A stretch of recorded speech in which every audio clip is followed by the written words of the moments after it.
So, hello viewers, you are welcome to our Animal World War Story channel. And this is where we will be presenting animal stories according to the Nigerian or African concept of storytelling, especially to the children. And because we are going to be telling these stories to children, I would want us to be very free and then come so that we join together and participate in the storytelling. And the main purpose of storytelling is to impart lessons of life to our younger generation so that when they grow up, they become better men and women. So here we are. You are welcome from anywhere you are, from any part of the world. You are welcome to our wonderful storytelling World War channel. Thank you so much as you come and participate with us as we tell stories that will be very, very, very interesting stories that have been told in the past. It's also going to include African folklores that are meant for entertainment, to teach lessons of life to families, to children, to everybody that is so interested to participate in our channel. Thank you so much. Thank you, everybody. The Animal World War. It is peaceful till now the news of the World War gathers dark over the three continents of the animal world. Amaland, the nation of land animals, Zapuinia, the nation of water animals, and Eurasia, the nation of air animals.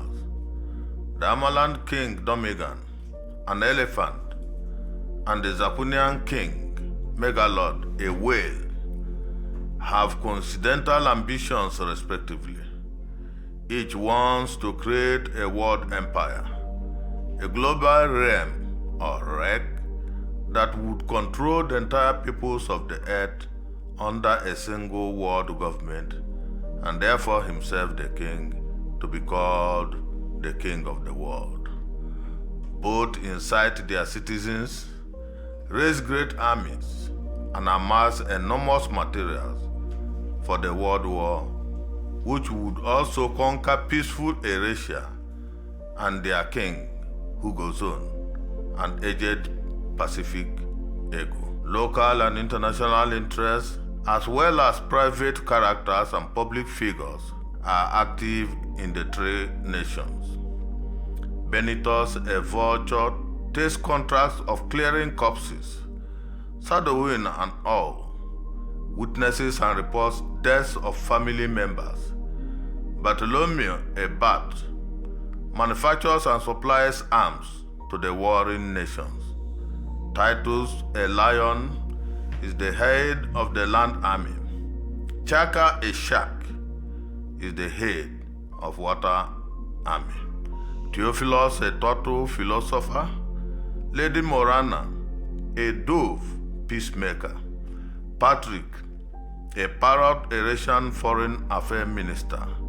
Babarube, a Mantis religious preacher. Gregory and Gloria, the ram and the sheep lovers, are the protagonists of the story, who meet in action, loving and searching for one another during the most difficult years, amidst battles and war prisons, etc. The war generates two major opposing international groups in all the three nations, the warmongers and the peacemakers, who are bitterly against the other. Amaland is still planning and hoping to go to war in 10 days, but the Zapunians hastily attacks, occupying Amaland border towns and villages. Water army marches from south, climbing and crossing the ranges of Appala Mountains, while the larger land army from north swamps over the ranges of Jata Mountains. The mighty armies meet eventually midway at the Hipoji Plain, where the Sempremo shallow river flows in ageless virgin peace, being violated for the first time, and here that begins the Animal World War. The clear water, like civil life, turns musky and red with human blood. Landmen defend their homeland with utmost patriotism.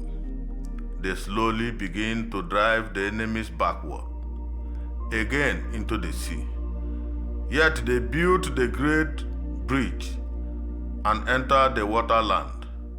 The war lasts, no longer halting, but grows in scope with ever-increasing mortality, inventing more dangerous weapons of mass murder for the greatest balance of terror. The war at its peak consequently favors the Amalans, who overrun 6 out of the 7 Zapunian main islands, including the water capital. The international community alarms and begins to beg the noisome notorious Domigan to stop his dangerous conquest, but it is too late.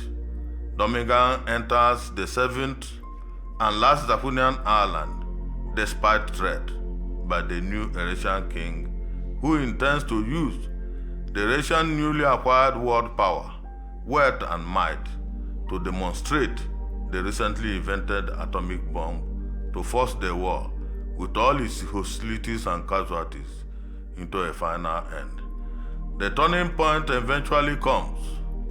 Domigan, overwhelmed by the joy of his victories, celebrates vigorously, running wild, but he jumps around amidst praises, but he lands himself into underlaying deep mud, and the swamp swallows him into death.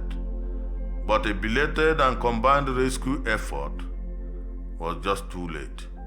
Yet the Zapunians also surprised the whole world by secretly crossing the impassable Azkalizad Ocean into the defenseless back of the Amalan, taking over the land nation within a short notice. While the landmen conquer water nation, the watermen also conquered the land nation.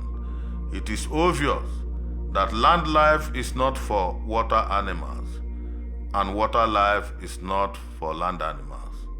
Still, Domeza, the son of Domigan, still wants to continue the ambition of his father, but he is not an orator like Domigan, his father. He stammers whenever he speaks. Domizan's idea is rejected by his own unwilling officers and soldiers, whose families are now under enemy captivity at home. Time with experience has also changed the mood of the entire world. The atomic bomb eventually drops at Naguashima, a little island which means heaven on earth in the local language, just to end the Animal World War. Peace is signed eventually at Hippoji Plain, where the opponent's leaders and soldiers embrace with smiles, re-exchanging sides in tears of joy as they return all occupied territories to the order. Animal Olympic Games host finalizes with Animal World Soccer and elaborate Animal World Peace Festival, concluding under an incidental full eclipse of the sun, marking the beginning of a new animal world with the marriage of Grigory and Gloria, and there the story ends. Thank you.